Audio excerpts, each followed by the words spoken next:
All right. Hello and welcome to Recitation 5 and MAE 242. This one will be talking about all sorts of different control volume analysis stuff. In my opinion, this is probably the most important recitation there is in this course. All right. For those of you listening online, historically, students do really poorly on this subject.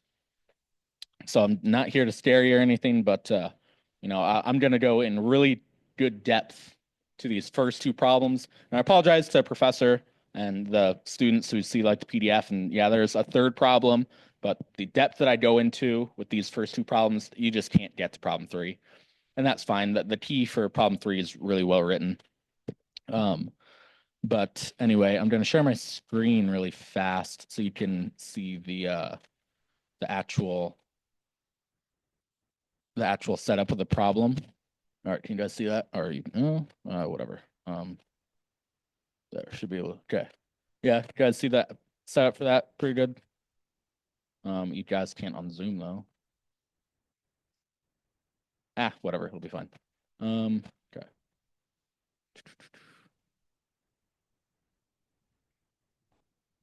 Anyway, okay, am I still up? Okay, whatever. All right, cool. Anyway, but here's our situation we have here. Okay. We've got this big figure. We've got this big cylindrical tank.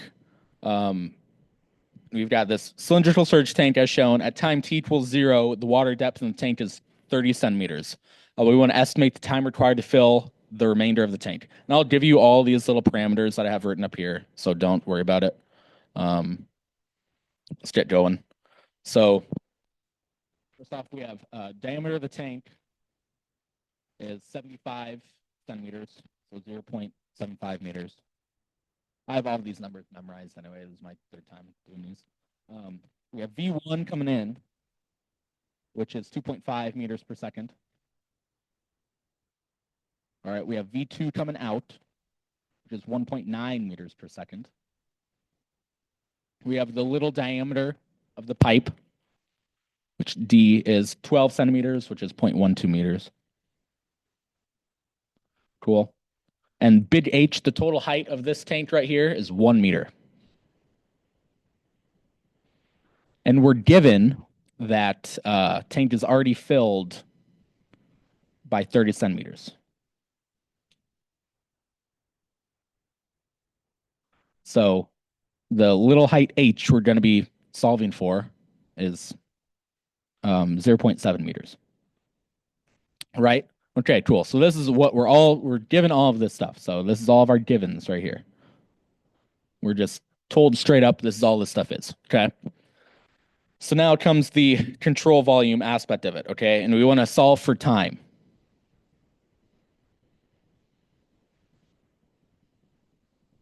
Solve for time t to fill tank.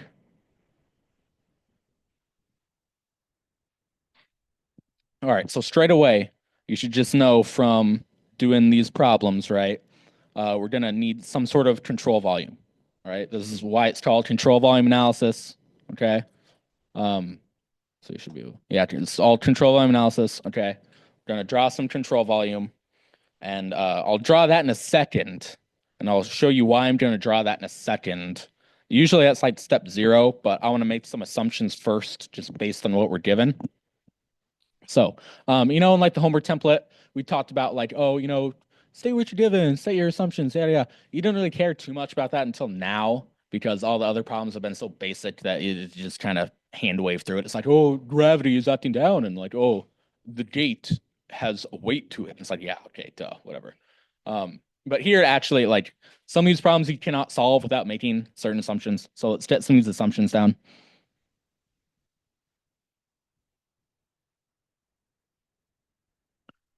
So first off, we don't know what liquid is flowing in here. I mean, we can make a pretty damn good assumption that it's water, but at the end of the day, you don't really know, but you don't care because we know it's some sort of liquid, and liquids are incompressible. All right. So that's our first assumption. First major assumption is a good one. It's incompressible.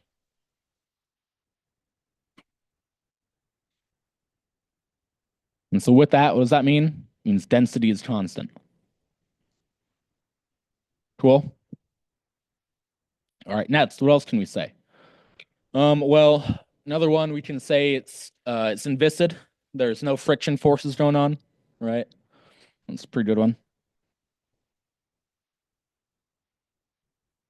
So, no friction, which you guys don't really care about much in this case, but later on in the course, you'll see why it's good to make that assumption when you can. Next, what else can we say? We can say it's a uniform flow. Okay, the inlet and outlets, it's just straight up uniform. There's no like velocity gradients, right? What's coming in is just a nice, easy little, you know, there's no funky gradients going on. It's just easy vectors in, easy vectors out. So we call that uniform flow.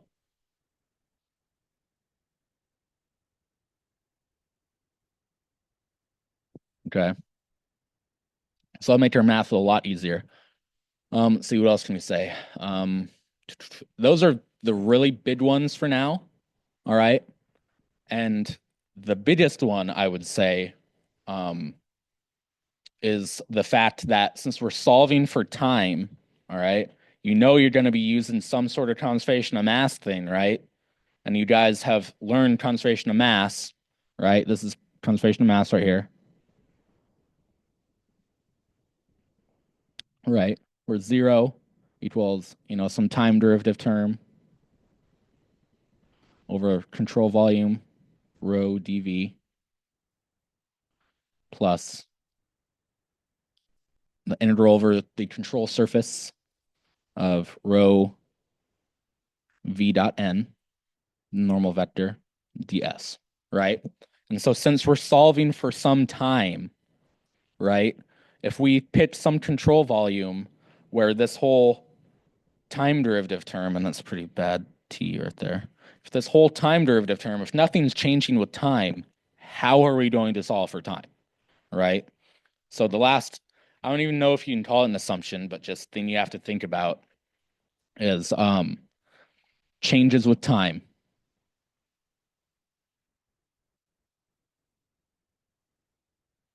Right. So d by dt doesn't totally equal zero. Right. So those are the big ones. If I think of another one as we're going, we can write it down. But really, that's what you need. If I'm forgetting one, my bad. But that's really what you need. Okay. So now with that, we need to pick our control volume. All right. And like I said, maybe you've learned this in class too.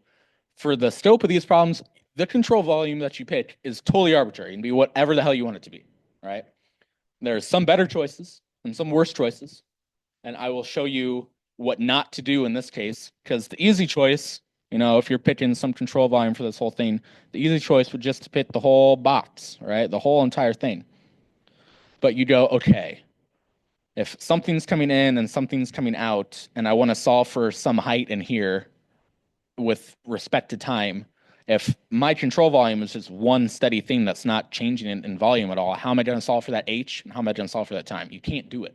You literally cannot do it. It is impossible to do. So this is the control volume I'm going to pick. And these are usually denoted as like dotted boxes. It's cool. Okay. This is what I'm picking. Where the top end of my control volume stops right at the surface of that water. So as this tank fills up, right, as this tank fills up, the control volume is also changing with that volume, right? It's getting bigger. It's getting bigger. It's creeping upwards, right? So this change in volume term, there's some change with respect to time, right? This whole thing doesn't equal zero, which is good, which is really good. So now we can start doing all sorts of math, all right? And so it's also important to note before we start getting anything going, right? What's this situation actually saying? It says what comes in equals what comes out.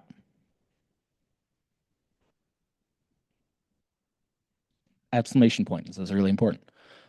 Yeah, so that's basically what this is saying. All right. And now look at the situation we find ourselves in. And this is another good little sanity check. All right, we have some V1 coming in, which is like 2.5 meters per second, right? And some V2 coming out, which is 1.9 meters per second. but the diameter and the area is all the same and the density is all the same. How can that be, right? What comes in is not what's coming out. So that's where this change in volume term comes in. That's where the extra mass is going. It's making this volume bigger. It's filling up this tank. Cool. That's another reason, a little sandy check, that you can't get rid of that term. Okay. So now let's really start moving. I think I covered all my bases. I think we're ready to actually start doing the math. Okay. So let's start mathing it out. So we're still gonna have this 0. And for now, I'm just gonna leave this d by dt term. We already said it's something, it's non-zero. I'm just gonna leave it alone for now. Okay. I'm going to split this integral. Okay. All this integral accounts for. And you can see this written in different ways. Sometimes you see it written as like, inlet, outlet, inlet plus outlet, yada, yada, whatever. Totally convention. It doesn't matter. This is how I was taught it. So this is how I'm going to go over it. So anyway, we have plus this first term that splits from this relates to the inlet. All right. And again, it's important. Let's draw our normal vectors all along this thing, right? All a normal vector does is it's just a unit vector that's perpendicular to the surface, pointing outward. All right, nothing flashy about it. It's just a math thing. These aren't like forces acting on the thing, right? You don't care. So first off, let's do this first term, this first inlet term. Okay. So like we were saying, let's break this thing up. So this is scary looking little integral, whatever. Who cares? We already said density is constant. So if we don't solve this integral, it's like a 5. You can just pull that out. Who cares? It's just a constant term. So we got that. Right? Now we got to focus on this v dot n term. This is the velocity vector dotted with the normal vector. All right? What happens when you do the dot product of two vectors that are directly opposite each other? And especially if that vector is just 1, it's a unit vector. Instead of negative number, it's just -1, right? So this v dot n term in here is just the magnitude of the vector times 1, times -1. So it's just negative v1. Cool. And so now, and then this ds, if we're taking the surface integral over a really basic surface, or there's no real hardcore math involved, it just returns the area of that surface. Okay, the area of that inlet. What's the area of this inlet? It's just a circular pipe.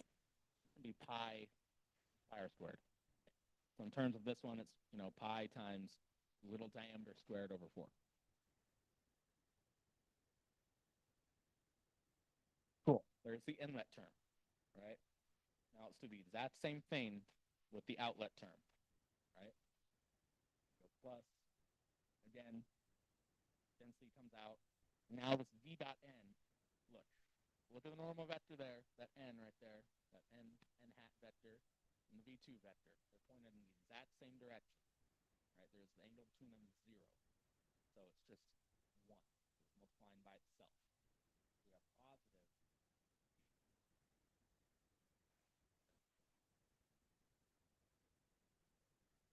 Right? And this rho VA term, sometimes called m dot, mass flow rates. If you've seen m dots, that's what it is. Little terminology stuff. But anyway, okay.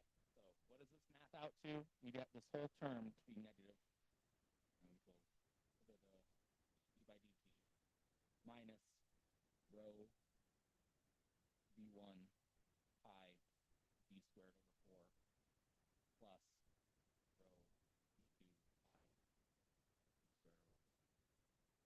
Cool. Now I'm going to move this rho v1 term to the other side.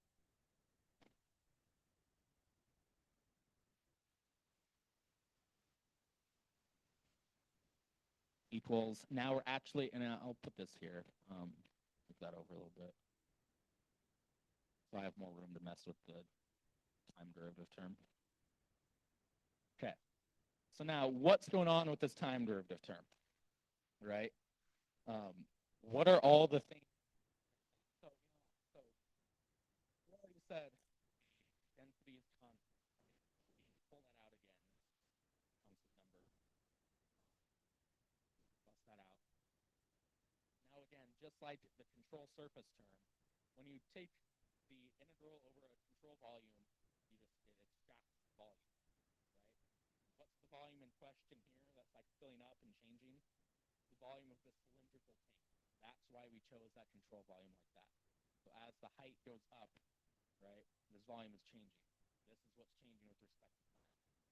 But even within that, what's constant inside of that changing volume? Well, the spherical area or the circular area of like the bottom of the tank is changing. Because pi isn't changing. Pi is just a number. Damn well we're not changing the radius of the thing. So the only thing that has to be changing is the height, right? So the pi r squared is constant come out, and the only thing that's changing is the height. So that's what the d by dt gets applied to. So let's write that out. So we have pi, and then dt squared over 4. This is the area, right? And then the dh dt right there.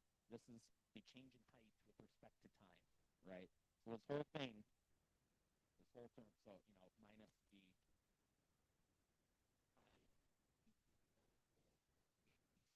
that is changing volume, right? So now, look, we're pretty much done with fluid. Okay, you can go shut your fluid. Now it's just out. Plug in what you know.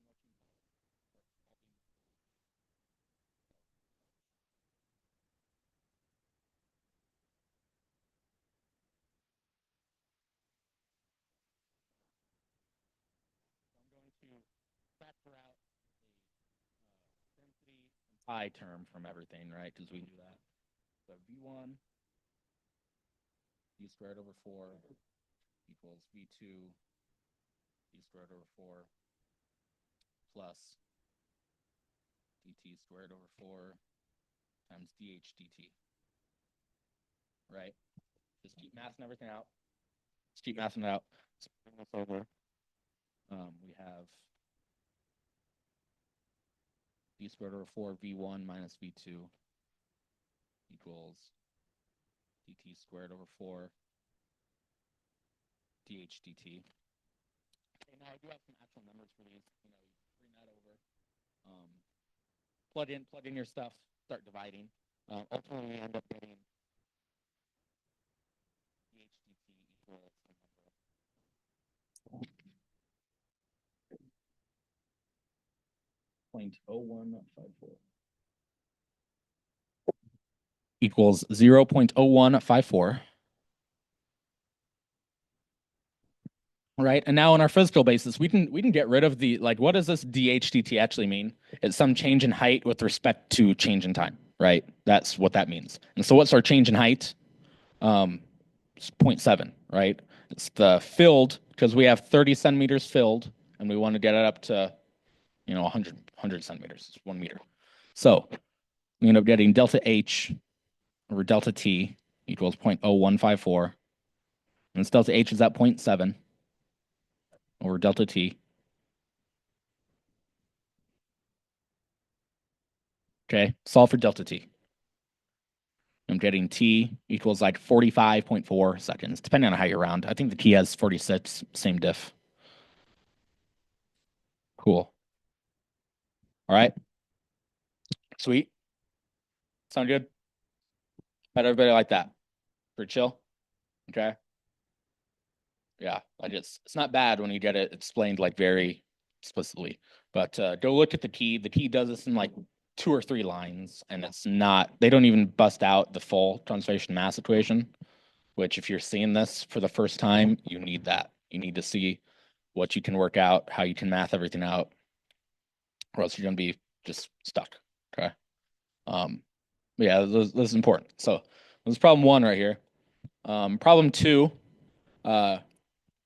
so like as you can see with this one, we don't even need to touch conservational momentum because you don't care about any forces involved. You just don't care. And as far as like the vectors and stuff go, when it's purely conservation of mass, honestly, you could get away with forgetting that it's like vector equations and stuff as long as you know to dot the n vector correctly, right? You can memorize, oh, inlet is negative, outlet is positive, and just kind of hand wavy your way through it. for conservational momentum, you've got to know that it is a vector equation, or else you will be woefully wrong and you'll just make your life hell and it won't be fun. So anyway, let's get moving on that one. Actually, I can probably fit it in just right below. I'll flip the page. Who cares? I've got plenty of notebook paper. Okay. For the second one, I'm not even gonna show the screen because it's really easy to draw.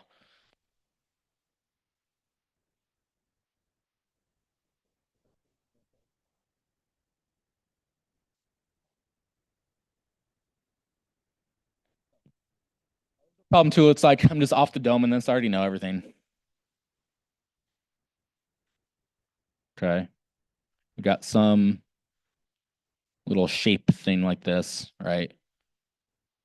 And we've got some like little fluid flow thing coming in here, hitting it, right? This is like if you shot like a water hose at like a horseshoe shaped tub, or I guess if you've been washing a spoon, you know, and you hit it just right and it splashes back up in your face, this is kind of what's going on, right? You've got some water coming in and it's getting turned around and coming straight back out. Where we have come in as some rho zero, V zero, and diameter zero, and it's the same exact thing coming out. Okay. And we also have some F zero acting on this back side. Okay. And so we want to do, question says, in some long lines of like, if F zero is maximum force applied,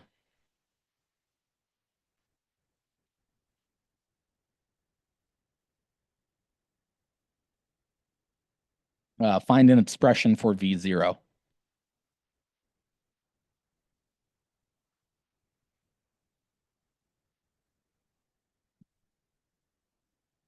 which is like the maximum velocity.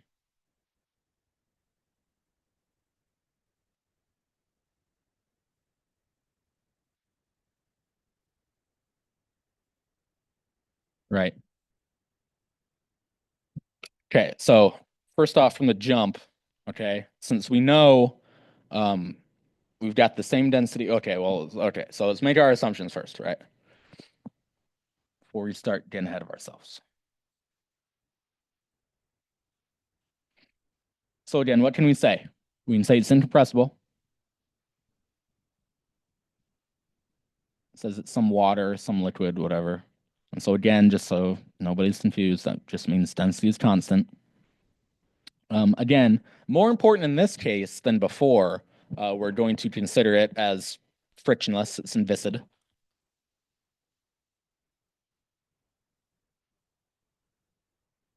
Since we're actually dealing with forces, it's nice to be able to get rid of whatever other little forces we can. Um, right. And what else can we say? We're just going to assume it's uniform flow again. What's coming in is nice and easy work with, just straight up vectors. There's no gradients, right? It's not like a parabolic inlet, parabolic outlet, which I can write a homework problem that would make you have to actually do an integral involving that. I've done it, been there, done that. It's not that bad. You'll live. But yeah, we don't have to do that here. Uniform flow.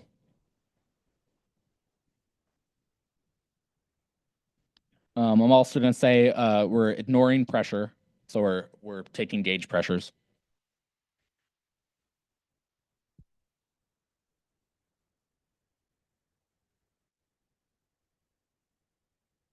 And then the last one, what was the last one I want to do? What was the last one I want to do? What am I blanking on? Should be fine. Should be all the ones we really need. Oh, no, no, no, not at all. Literally the most important one. How did I forget this? It's steady. Okay, steady flow. We're dealing with steady flow here. So the d by dt term can go away.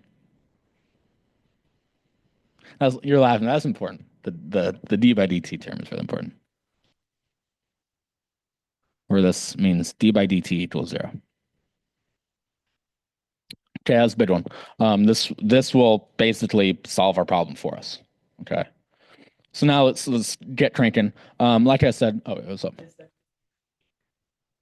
No, that just means nothing is changing with respect to time. So like for all intents and purposes, if we let this thing go for eternity and we yeah, come back and look, it's the same thing that's going on. There's no change in volume, nothing like that. What's up? Yes. Okay. At least, I mean, for the homework, it's probably not the biggest deal in the world. It might be like, if we decide today, it'll be like a half a point or something. On an exam, though, it'll be explicit. The exam will say, state your assumptions clearly, and blah blah blah, go do blah blah blah. Yeah, like I will have to grade based on that. Like that's an important part for understanding what's going on with each problem too, because we apply these assumptions because we don't know some of these things. Literally, that's what a lot of like to say, well, this sounds really hard to solve. Let's make this little approximation. And hey, we're gonna eat the little 0.1% error for the sake of actually being able to get the ballpark.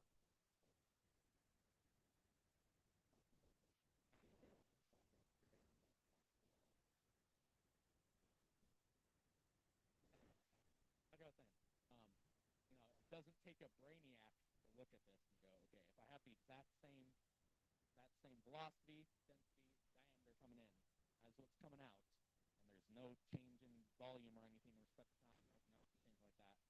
We can just kind of bypass the conservation mass equation and just say, hey, obviously what's coming in is what's coming out, and we know everything that's involved in that equation, right? Because when you do conservation mass, all you can really get out of it is if you want to know some density, if you want to know some velocity, or you want to know the area of something, right? With those three parameters, you can do everything with conservation of mass. And we already know all those three things. So you don't care about conservation mass. So we can jump straight to conservation of momentum, which makes our lives vaguely easier, a little bit.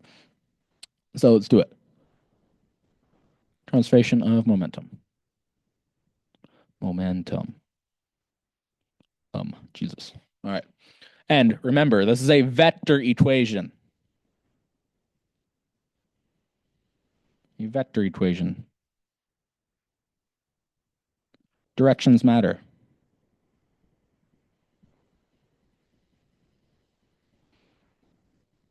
And since I haven't even done anything yet, okay, let's draw our coordinate axes, right?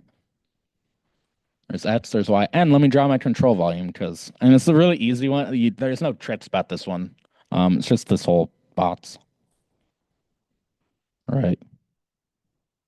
So you've got this force acting over here, and these inlets and outlets, yada yada. Let's draw, you know what the normal vectors look like.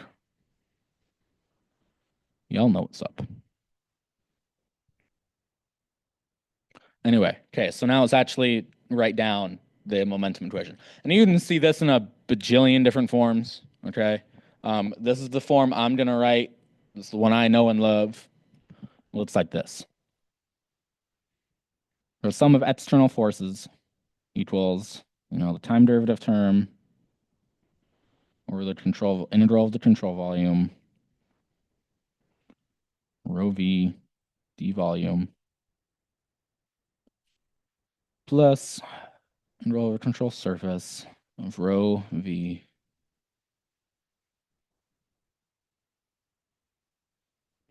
our velocity vector, speaking, if you wanted to do this in 2 dimensions or 3 dimensions, you would break this equation into 2 or 3 different equations, one in the x, one in the y, one in the z. For the scope of this class, you only really ever worry about x and y. In the scope of this problem, you only care about the x, because hey, look what's going on here. Do you see anything going on in the y direction at all? No. Right? So for all intents and purposes, we can just call this one equation in the x direction, which is cool. All right. So now let's really start getting into it. Okay, let's start cooking. Oh, yeah, and I was gonna say last thing. Sometimes you'll see on this right hand side I guess I'll write it for right now. Sometimes you'll see something that's like PNDS. This is the pressure force term. Sometimes you'll see it over here. Sometimes you'll see it lopped in with the external force term because it's like an external thing. If you write it over here, in certain sense makes the math a little easier. If you write it over here, in other circumstances, like you don't have to worry about the dotting with any n vector stuff. For to save you guys the confusion, okay, since this doesn't even involve any sort of pressures at all, I'm just gonna get rid of it for now. You guys can go look at your notes if you want to, because it depends on sign convention too. Whatever sign convention you're comfortable with. For now, I'm just gonna say screw that. Nobody cares about that. So let's get to it. Okay, so the easiest thing, what is the only external force acting on this control volume, right? Again, this isn't a trick question. It's just that F0, right? It's just that F naught term, F0, F naught, whatever, okay? So all we know, okay, so we've got some F naught term. And look, in our current coordinate axes, what direction is this F naught, F0 term pointing? Pointing in the negative x direction, just straight up, right? Boom. Real tough one. Left-hand side of the equation, done. Sweet. Equals. Okay, now let's worry about this time derivative term. But what did we just say up here? It's totally steady flow. There's nothing changing with respect to time. The volume's all the same, right? The velocity isn't changing, right? It's not 5 meters per second now, and then if you wait 10 minutes, it's 10 meters per second. It's always the same thing, right? You're not changing volume, not changing density, not changing nothing. So this whole term just goes to zero, right? So that's easy. And now let's worry about the control surface term. Where again, we have one inlet and one outlet. So we're going to split this into two different terms, okay? Just by convention, I like doing stuff with the inlet first. So let's mess with the inlet first, right? So put brackets around this. So what's going on here? Again, we have incompressible flow. So the density comes out. That's same as the usual. And this is a pretty common thing. You'll rarely see like changes in density. Problem 3 has it a little bit, but it's nothing appreciably more difficult. Anyway. Okay, so now we get to this first velocity term right here. So this first velocity term, this is literally just the velocity vector with its associated magnitude and direction, all right? We're not dotting anything yet. You don't care about any dot product with an n anything yet, right? This velocity vector, what is its magnitude in the x direction? It's just v naught in the x direction. And it's what, with respect to our coordinate axes, what direction is it going? Positive x direction. So this is literally just positive v0, right? Now let's get to this v dot n term, okay? This is where we're actually dotting something, right? And so you can see here, just like in the mass equation, we've got the vector coming in directly opposite the n vector, right? So this is where we get the negative v0. And then just like last time, what's the area? You know, you do the integral over the area. It's just pi r squared. So we get pi d0 squared over 4. Cool. Done with that term. Now, let's look at the outlet. Okay. Same thing. Constant density, density comes out.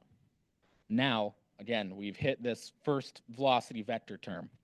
And the outlet, way up here, right, where is this velocity vector pointing? It's pointing in the negative x direction, okay?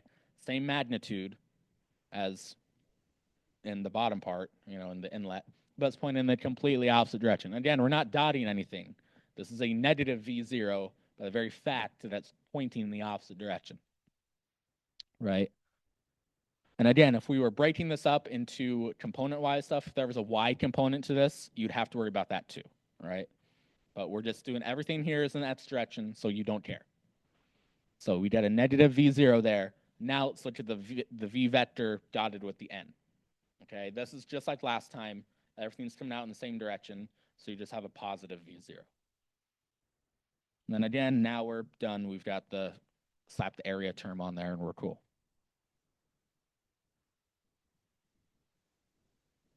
Right, so what does all this boil down to? Let's math it out. So negative f0 equals 0, right? That goes away. We have a negative rho V0 squared pi D0 squared over 4 minus the exact same thing.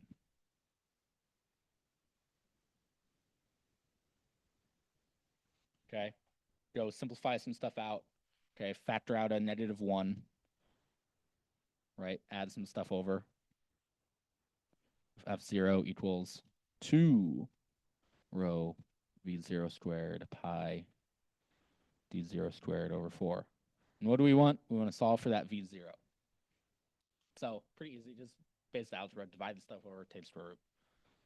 So I'm getting V0 equals big root F0 over 2 rho pi D0 squared over 4. Simplify as you please. This just looks nice. Okay? Cool. Everybody down with that? Sweet. Yeah, not too terribly terrible if you know what you're doing. Okay, but this is important. The thing that I see people get wrong the most is forgetting that this first V term here is actually looking at the vector itself. Everybody's usually pretty fine with the dot n thing, you know, because you can just memorize, oh, negative n, positive out. But it's not that easy, okay? Especially when we're dealing with directions, and if there's like a, you know, let's say if this thing was coming out a little crooked like that, well, you'd have an x and a y term in there, and you'd have some angle. So what do you do with that? Well, you start going back to your vector calculus stuff and go look at what's going on with cosines and sines and things like that. It's not that much more difficult, but something to think about. What's up? Correct. Yeah. Yeah. So if it was coming out like this, right, you'd have some force in x direction, and then you'd have to have some other force in the y, you know, holding it steady like that. Or, you know, or however you want to draw it. Who cares? Okay. Yeah, you'd have to break it up. If you wanted to get into 3 dimensions, you'd bust it into a third equation, which we're not going to make you do. We're not that mean. But yeah, that's what's up with that. And I did just briefly want to show you kind of my scratch notes for problem 3. It's not all that much more difficult, but it is appreciably different than I think. Again, the key will be posted, so don't worry. And yeah, I know these ones are super sloppy. This is just how I work through the stuff myself. I do these from scratch and then condense them down into a good version for you guys. But you've got some rocket motor, right? And the only difference here is we actually care about the pressures coming out, and you have some different density coming out too, because, you know, P equals rho RT, right? But again, we've got a steady term, so that's fine. You just math everything out just like usual, right? No tips or tricks to it. You don't actually care about any of the stuff in here because it's a black box, right? You know, that's the beauty of a lot of this stuff. That's kind of my last thing I'll talk about before we get out of here. The beauty of a lot of this control volume stuff is like you don't really care what's going on inside of this thing, right? For all you know, this, instead of just flicking around nice and easy, this could be going super duper crazy like this. But as long as it comes out with the same density, same velocity, same diameter, you don't care. The physics works out to be the same, right? What's coming in and what's coming out, right? That's what governs these equations. You don't really care about anything else. So that's pretty sweet. But yeah, just get these equations down. If you have any questions, comments, or concerns, please email me. Like, you know, like I said, I know this stuff's like the back of my hand. I've got a pretty good intuitive sense of what's going on in here for the most part. I mean, there's some of these can get really hard really quick. And in which case, hey, let's sit down and do one together. But that should be about it. Kids online too, if you need something, shoot me an email. It'll be cool. All right, that's about it. Thanks, guys.